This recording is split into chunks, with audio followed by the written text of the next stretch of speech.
Oui, donc voilà, c'était la vidéo d'Alain Deneau. Puis, Jacqueline, je vais vous laisser, présenter François Rive qui est notre parrain du colloque. On est vraiment honorés de l'avoir en tant que parrain du colloque, du coup, le présenter pour que, du coup, après, lui laisser, la parole, avec plaisir. Heu,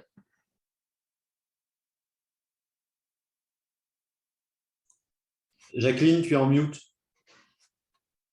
Oui, ça me fait très plaisir d'avoir comme parrain, je suis très honorée d'avoir comme parrain le docteur François Rives, que j'ai eu l'occasion de rencontrer à la COP 21 à Paris et qui a accepté très gracieusement d'être notre parrain. Alors, docteur Rives, je vous laisse la parole et ça me fait très plaisir de vous avoir parmi nous.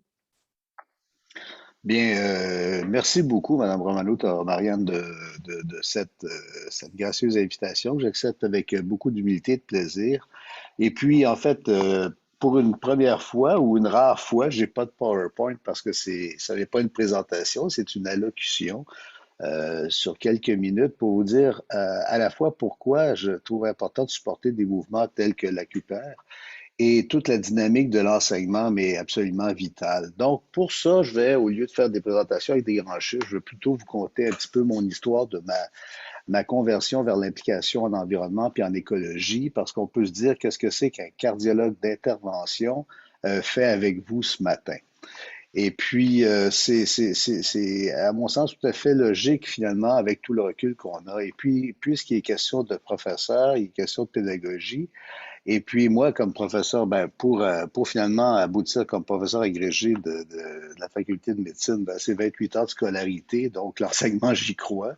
Et puis ça fait 30 ans que je suis professeur de médecine où j'enseigne du bébé docteur jusqu'au fellowship, c'est-à-dire le surspécialiste sur la toute fin de son perfectionnement. Donc j'ai passé ma carrière totalement dédiée à l'enseignement.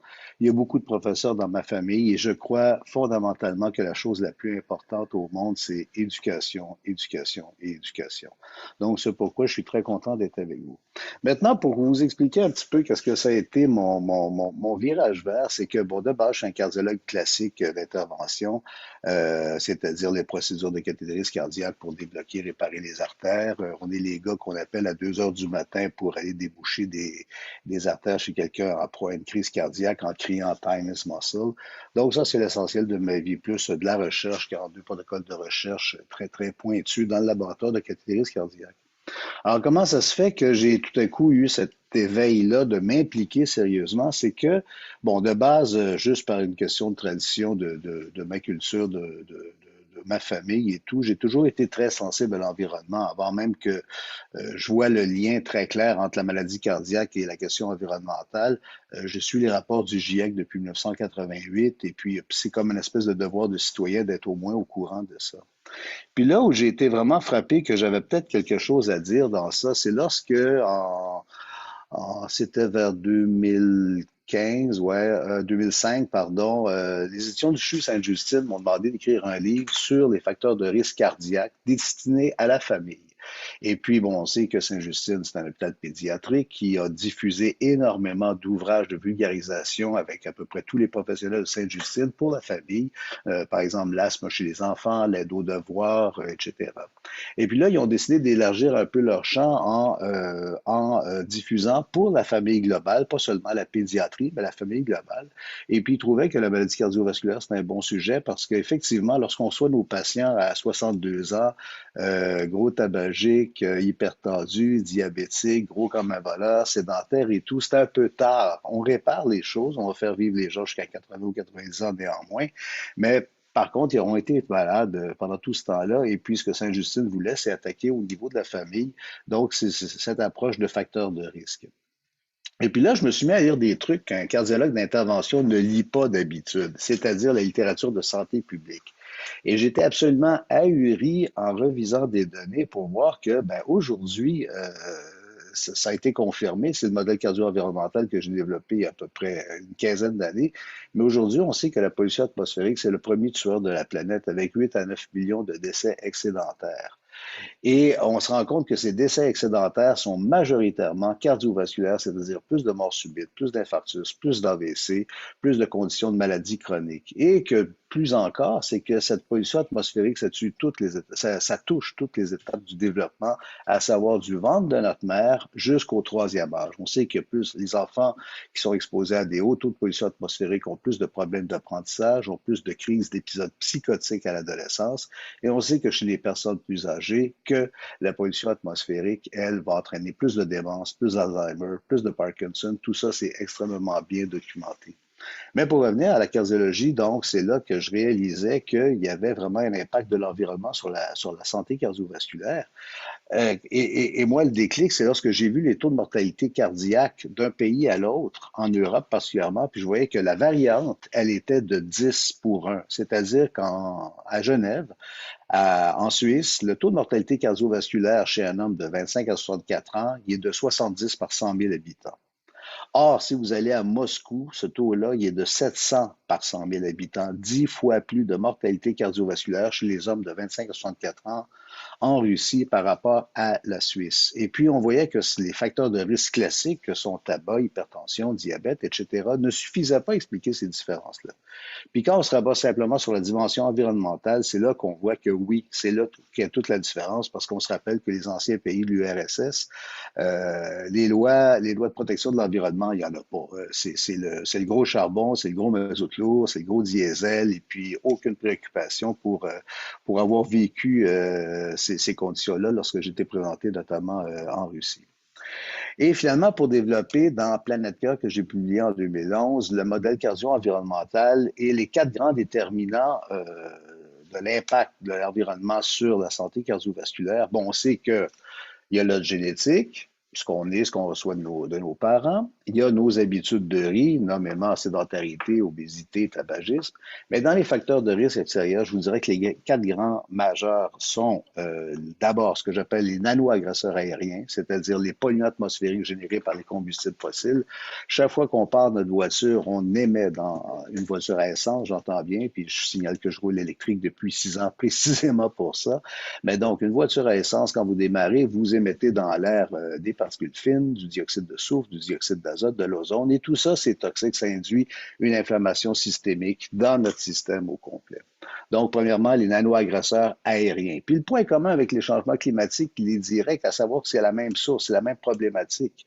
Si on veut éliminer ces mortalités, c'est-à-dire 8 à 9 millions par année au monde, de la pollution atmosphérique, c'est en éradiquant les combustibles fossiles et en envoyant tout notre pan de besoins énergétiques uniquement dans le renouvelable, à savoir l'éolien, le solaire, la géothermie et l'hydrolien.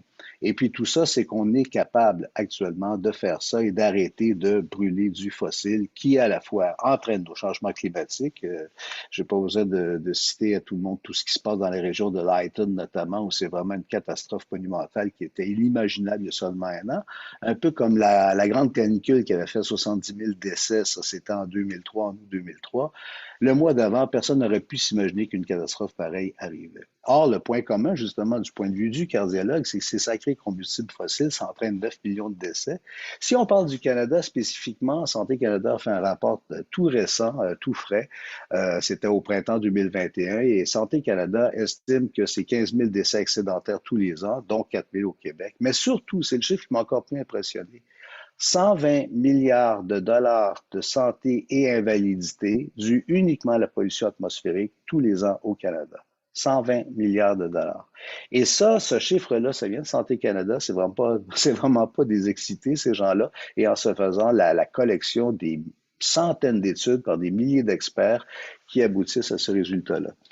Tout ça pour dire qu'il ne faut pas seulement regarder les morts, mais ceux qui souffrent de la naissance jusqu'au troisième âge, et c'est beaucoup plus important qu'on aurait pu se l'imaginer. Ensuite, ben, la question dans la question du modèle cardio-environnemental, j'en parle pas ici tellement, mais l'alimentation, on comprend que c'est extrêmement important. Puis de façon directe, c'est que tout ce qui est aliment hyper transformé, ça entraîne des syndromes cardio-métaboliques qui se potentialisent avec la pollution qu'on respire pour induire de l'athérosclérose, des blocages. Et puis l'urbanisme, forcément, comme quatrième point majeur, comment est-ce que les villes sont dessinées de façon à favoriser ou pas les activités physiques et le transport actif. Donc, au total, pour faire une synthèse de tout ça, c'est pour ça que le cardiologue s'intéresse à la pollution atmosphérique, au changement climatique, tant pour les effets directs des polluants que les effets indirects dus au changement climatique dû à la combustion des gaz à effet de serre qu'on a. Et ce que j'aime dans cette approche-là, c'est qu'on remet l'humain au centre de l'environnement, à savoir que souvent, quand on entend parler de l'environnement, on va parler de la fonte des banquises, on va parler de l'ours polaire, mais quand vous comptez ça à un ministre, un politicien, un décideur, on écrase une petite lampe, puis le lendemain, c'est business as usual. Mais quand en même temps, pour les mêmes raisons, on leur apprend que oui, ça cause des milliers de mortalités, millions de mortalités, ça cause des maladies, ça entraîne vraiment des souffrances inutiles simplement par un choix de mode d'énergie. Ben, à ce moment-là, ça devient beaucoup plus clair. C'est que la cause de l'ours polaire puis la cause de l'humain dans un centre-ville pollué à manger du fast-food se rejoint par cette question des combustibles fossiles. Donc, ce pourquoi je suis extrêmement ravi qu'on m'ait invité pour faire le lancement de cette journée qui va être, j'ai regardé le programme, c'est absolument extraordinaire, toutes les facettes, et on n'a pas le choix de travailler vraiment en multidisciplinarité, en interdisciplinarité, d'abandonner les silos. C'est une évidence pour moi que lorsqu'il y a ce mariage des différentes sciences, c'est la meilleure façon d'aborder. Donc, de passer de la philosophie jusqu'à la cardiologie d'intervention, en passant par toutes les sciences de la Terre, toutes les sciences de la toxicologie de l'environnement, ben, c'est un vrai plaisir et je vous souhaite d'avoir une session extrêmement fructueuse aujourd'hui. Mais merci beaucoup de l'invitation.